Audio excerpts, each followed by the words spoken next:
आहोत आपण कंपनीचे प्रकार. इथे आपल्याला दिसतील की खालील महत्त्वाचे प्रकार इथे दिलेले आहेत. कंपनीचे प्रकार अ, ब, क, ड, ई असे 5 प्रकार तुम्हाला दिलेले आहेत आणि त्यामध्ये काही सब प्रकार म्हणजे उप आहेत त्यामध्ये. बघा, पहिला आहे स्थापनेच्या आधारावर. स्थापनेच्या आधारावर हा पहिला प्रकार आहे आणि त्यामध्ये कोणत्या प्रकारच्या कंपनी येतात तर वैधानिक एक कंपनी आणि नोंदणीकृत कंपनी अशा 2 कंपन्यांचा समावेश या स्थापनेच्या आधारावर यामध्ये होतो. ब आहे मालकीच्या आधारावर. मग मालकीच्या आधारावर असणाऱ्या कंपन्या कोणत्या तर खाजगी कंपनी, सार्वजनिक कंपनी आणि एक व्यक्ती कंपनी अशा 3 प्रकारच्या कंपन्या मालकीच्या आधारावर येतात. क आहे जबाबदारीच्या आधारावर.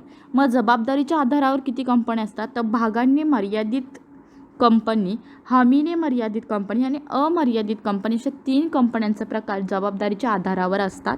नियंत्रणाच्या आधारावर यामध्ये 2 कंपन्या आहेत, एक तर धारक कंपनी आणि दुसरं दुय्यम कंपनी.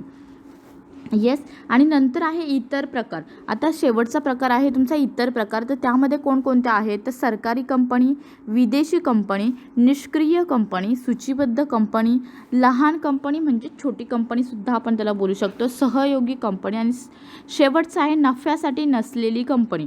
ओके. आता कंपनीचे प्रकार 5 आपण बघितले आणि त्या 5 प्रकारांमध्ये सुद्धा काही प्रकार येतात ते सुद्धा आपण बघितलेले आहेत. म्हणजे फक्त आपण जस्ट त्यांच्यामध्ये कोणते येतात हे बघितले, पण ते नक्की कशा प्रकारे असतात त्यांचे उत्तर किंवा त्या कशा एक्सप्लेन करायच्या ते आपण बघितलेले नाही. बघूयात आपण त्यातलं. येस, पहिली स्थापनेच्या आधारावर कंपनी आहेत त्यामध्ये काय येतं ते बघूया. पहिलं आहे वैधानिक कंपनी. मग काय तर ज्या कंपनीची स्थापना लोकसभा अथवा विधानसभेच्या स्वतंत्र कायदा संमत करून केली जाते त्या कंपनीस वैधानिक कंपनी किंवा विशेष कायद्याने स्थापन केलेली कंपनी असे बोलतात. बघा, वैधानिक कंपनी ही स्थापनेच्या आधारावर असतात. त्यामधला पहिला प्रकार आहे वैधानिक कंपनी. मग काय तर ज्या कंपन्यांची स्थापना लोकसभा अथवा विधानसभेत स्वतंत्र कायदा संमत करून केली जाते.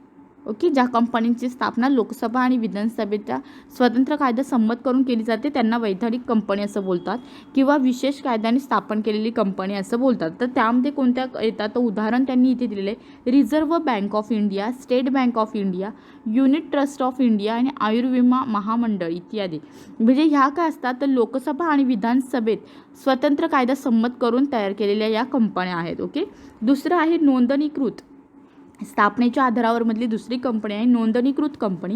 तर त्यामध्ये काय आहे तर ज्या कंपनीची नोंदणी कंपनी कायदा 2013 किंवा अगोदरच्या कायद्यानुसार झालेली आहे अशी कंपनी होय.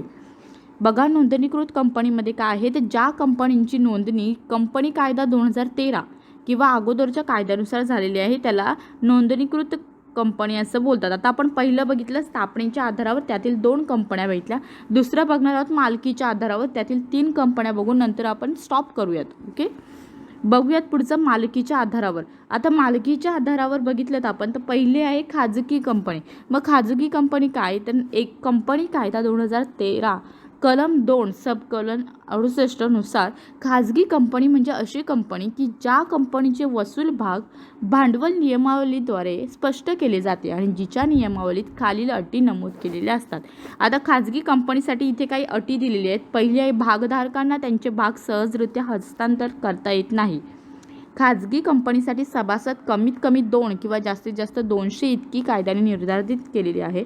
खाजगी कंपनी आपल्या भागांची किंवा प्रतिभूतींची विक्री माहितीपत्रक प्रसिद्ध करून किंवा आम जनतेला आवाहन करून सार्वजनिकरित्या करू शकत नाही.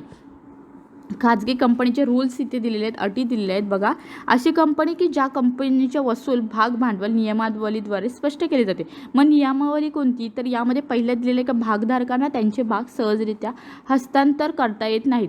म्हणजे जे मालक असतात तर खाजगी कंपन्यांमध्ये बरेच जण मेंबर्स असतात त्यांना त्यांचे भाग सहजरित्या हस्तांतर करता येत नाही, म्हणजे मिळवता येत नाहीत.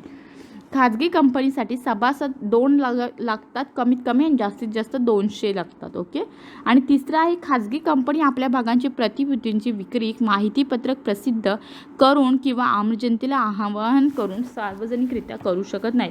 ही एक अट त्यातील आहे. अशा 3 अटी आपण बघितलेल्या आहेत आणि इथे सांगितले की वरील अटींची पूर्तता होणे आवश्यक आहे आणि यापैकी जर कोणती अट पूर्ण केली नाही तर कंपनी सार्वजनिक कंपनी म्हणून समजली जाईल. येस, सार्वजनिक कंपनी म्हणजे खाजगी कंपनी ही सार्वजनिक कंपनीच्या अपोजिटच असणार. म्हणजेच या गोष्टींची या 3 अटींची जर पूर्ण झाल्या नाहीत 3 अटी तर मग ती कंपनी सार्वजनिक आहे असंच समजले जाईल.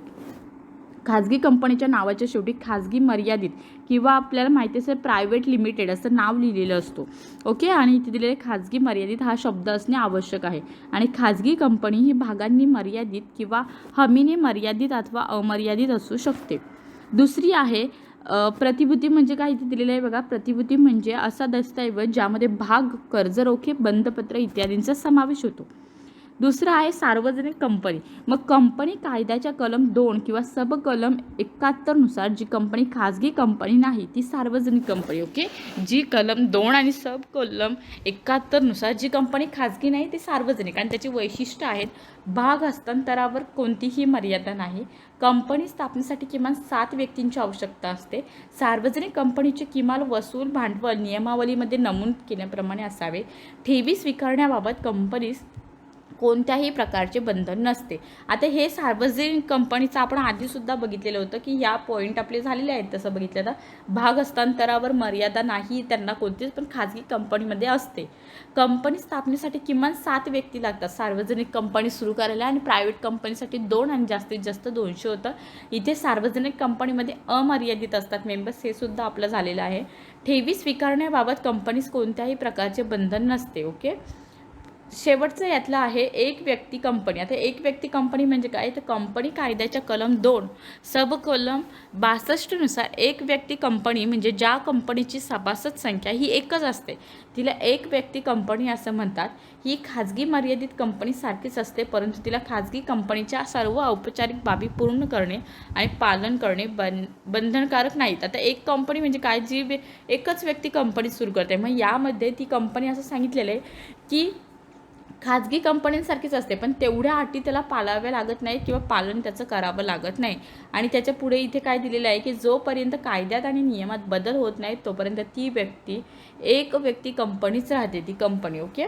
आता इथे काही महत्त्वाचं दिलेलं असेल. एक व्यक्ती हा व्यवसाय संघटनेचा चांगला प्रकार आहे, कारण कंपनी कायदा 2013 नुसार कंपनीच्या सभासदाची जबाबदारी त्यांनी गुंतवलेल्या भांडवलाच्या मर्यादा इतकीच स्वरूपाची असते. ओके. आता ह्या आपण बघितलेल्या आहेत कंपनीचे प्रकार. आता कंपनीचे प्रकार आपण 2 आज अभ्यासले. एक तर स्थापनेच्या आधारावर त्यातील 2 प्रकार बघितले, दुसरं बघितलं मालकीच्या आधारावर त्यातले 3 प्रकार बघितले, आणि आता पुढचे राहिलेले प्रकार आपण पुढच्या व्हिडिओमध्ये बघणार आहोत. ओके. So thank you. आपल्या चॅनल सबस्क्राईब केलं असेल तर प्लीज सबस्क्राईब करा.